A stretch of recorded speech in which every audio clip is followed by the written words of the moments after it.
जय श्री कृष्णा। दोस्तों, ईश्वर ने हमारे भाग्य में जो लिखा है उसे हमसे कोई छीन नहीं सकता। लेकिन अगर हमें अपने ईश्वर पर सच्चा भरोसा है तो हमें वो मिल सकता है जो हमारे भाग्य में भी नहीं होता है। इंसान का मुश्किल वक्त के लिए एक दर्पण की तरह होता है जो हमारी क्षमता का दर्शन हमें करवाता है। वहाँ दिन मत दिखाना काना कि हमें खुद पर गुरूर हो जाए, रखना हमारे दिल में इस तरह कि जीवन सफल हो जाए। जो दूसरों की तकलीफ़ों को समझते हैं, जिसमें दया है, दिल में से अच्छे हैं, उन्हें दोबारा जन्म लेना ही पड़ता है। इस पूरे ब्रह्मांड में ऐसी कोई सी ताकत नहीं जो इंसान की इच्छाओं को पूर्ति कर सके, क्योंकि इंसान की इच्छाएं एक समुद्र के समान होती है जिसे कभी भी भरा नहीं जा सकता। अगर कोई मनुष्य अपने साथ बुरा कर रहा है तो उसे करने दो, यह उसका कर्म है और उस समय उसके कर्म का फल उसे ज़रूर देगा। लेकिन हमें कभी किसी के साथ बुरा नहीं करना चाहिए, क्योंकि यह हमारा धर्म है। दुष्ट लोग अगर समझाने मात्र से समझ जाते तो यकीन मानो महाभारत नहीं होती।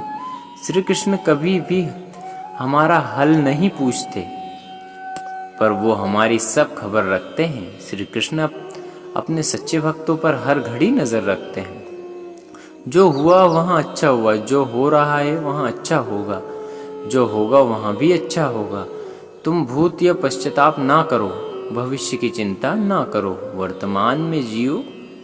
अगर आप जीवन में सफल होना चाहते हो तो आपको दोबारा प्रयास करने में कभी कोई नहीं घबराना चाहिए, क्योंकि जब आप दोबारा प्रयास करते हो तो आप भी शुरुआत सुनने से नहीं बल्कि अपने अनुभव से होती है। जिंदगी में सदैव अवसरों का आनंद लेना चाहिए, लेकिन किसी के भरोसे को तोड़ना नहीं चाहिए। इस संसार में मनुष्य भी रूप से बड़ा नहीं होता, बल्कि मनुष्य के पीछे जो ताकत बड़ी होती है वहाँ बड़ी होती है।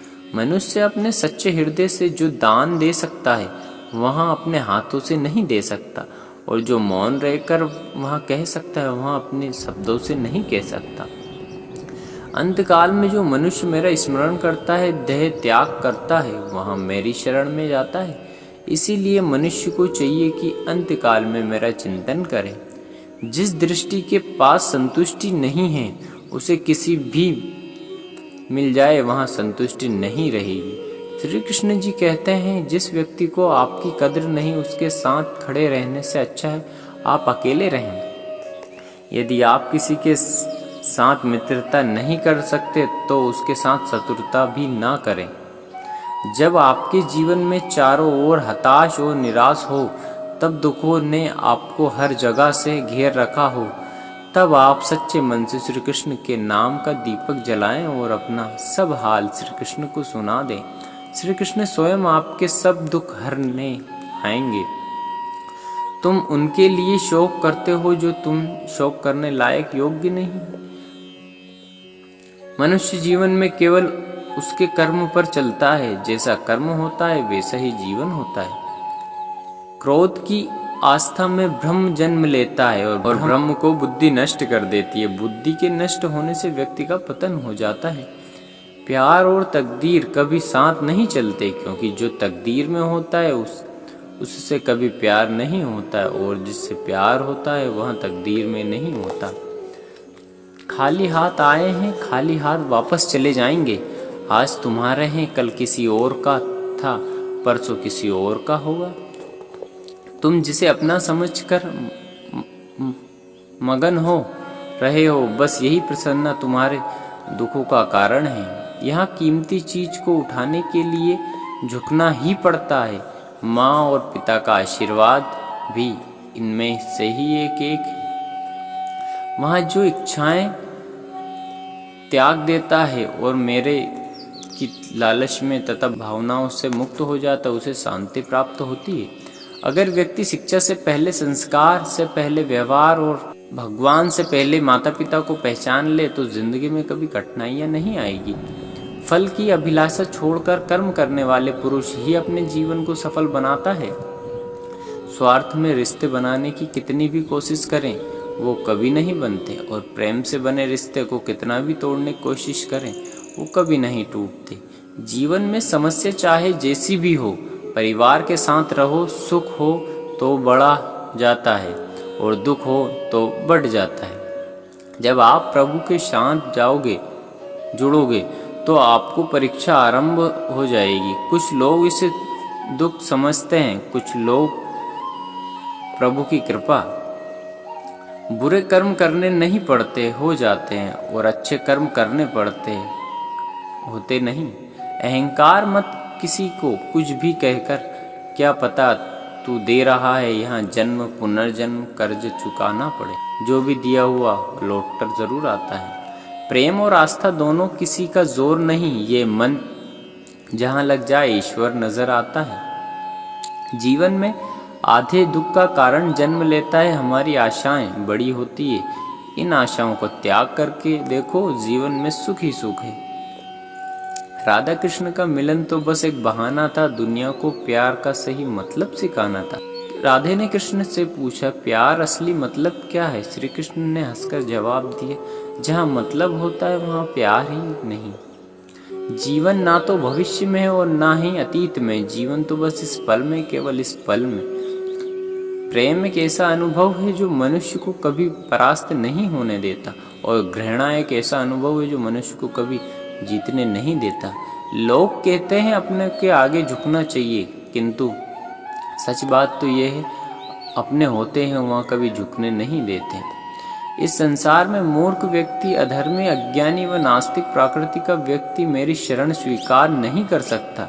जीवन में आधे दुख का कारण जन्म लेता है क्योंकि आशाएं बड़ी होती है। इस आशाओं को त्याग करके देखो, जीवन में सुख है।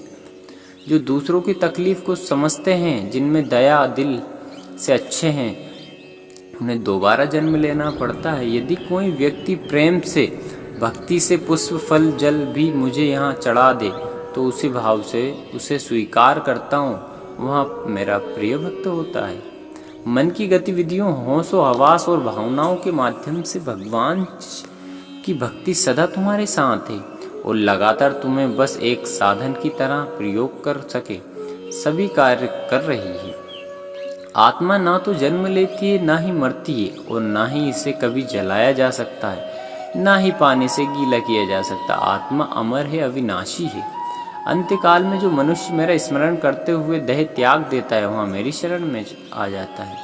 प्रहलाद जैसा विश्वास, भिलनी जैसा आस हो और द्रौपदी जैसा पुकार हो, तो मीरा जैसा इंतजार हो, तो कृष्ण को आना ही पड़ता है। जब हम स्वयं जीवन में शिल्पकार हैं तो चलो हम अपनी मुश्किलों को हारते हैं, जीवन में मुस्कुराते हैं। जो मन को नियंत्रित नहीं करते उनके लिए वहाँ शत्रु के समान कार्य करता है। आत्मज्ञान की तलवार है, काट कर अपने हृदय से अज्ञान के संदेश को अलग कर दो। अनुशासित रहो, उठो। मान अपमान लाभ हानि होता जाता रहता है। यहाँ दुखी होने, यहाँ सब मन की शरारत है। लोग आपके अपमान के बारे में हमेशा बात करेंगे। सम्मानित व्यक्ति के लिए अपमान मृत्यु से भी बदतर होता है। अगर तुम अपना कल्याण चाहते हो तो सभी उपदेशों को, धर्मों को छोड़कर मेरी शरण में आ जाओ, मैं तुम्हें मुक्ति प्रदान करूंगा। उससे मत डरो कि वास्तविक नहीं है, ना कभी था ना कभी होगा। जो वास्तविक है वो हमेशा था और उसे कभी नष्ट नहीं किया जा सकता। किसी और का काम पूर्णता से करने से कहीं अच्छा है कि अपना काम करे, भले ही उसे अपूर्णता से करना पड़े। मोहग्रस्त होकर अपने कर्तव्य पथ से हट जाना मूर्खता है, क्योंकि इससे ना तो कोई तुम्हारा स्वर्ग की प्राप्ति होगी और ना ही तुम्हें कीर्ति बढ़ेगी। ज्ञानी व्यक्ति को कर्म में प्रतिफल की अपेक्षा कर रहे अज्ञानी व्यक्ति के दिमाग को स्थिर नहीं करना चाहिए।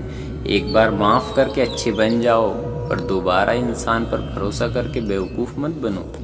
हे अर्जुन, मैं भूत वर्तमान भविष्य सभी प्राणियों में जानता हूँ, किंतु वास्तविक में कोई मुझे नहीं जानता।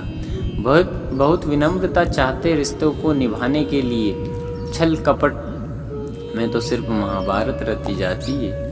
आपके कर्म ही आपकी पहचान है, वरना एक नाम के तो हजारों इंसान हैं। जो इस लोक में अपने काम की सफलता की कामना रखते हैं वे देवताओं को पूजन करें। शब्द उतारने ही बाहर निकालने चाहिए, जिन्हें वापस भी लेना पड़े तो कोई तकलीफ ना हो। वहाँ जो इंसान ज्ञान में विश्वास नहीं रखते, मुझे प्राप्त किए बिना जन्म और मृत्यु के चक्र का अनुगमन करते रहते हैं। जीवन में कभी किसी से अपनी तुलना मत कीजिए, आप जैसे हैं सर्वश्रेष्ठ हैं। जब वे अपने कार्य में आनंद खोज लेते हैं तब वहाँ मोक्ष को प्राप्त करते हैं। यदि प्रेम का मतलब सिर्फ पा लेना होता तो हर हृदय में राधा कृष्ण नाम नहीं होता। आज का वीडियो यहीं तक, फिर मिलते हैं एक नए मोटिवेशन वीडियो के साथ। तब तक के लिए इजाज़त दीजिए। जय श्री कृष्णा।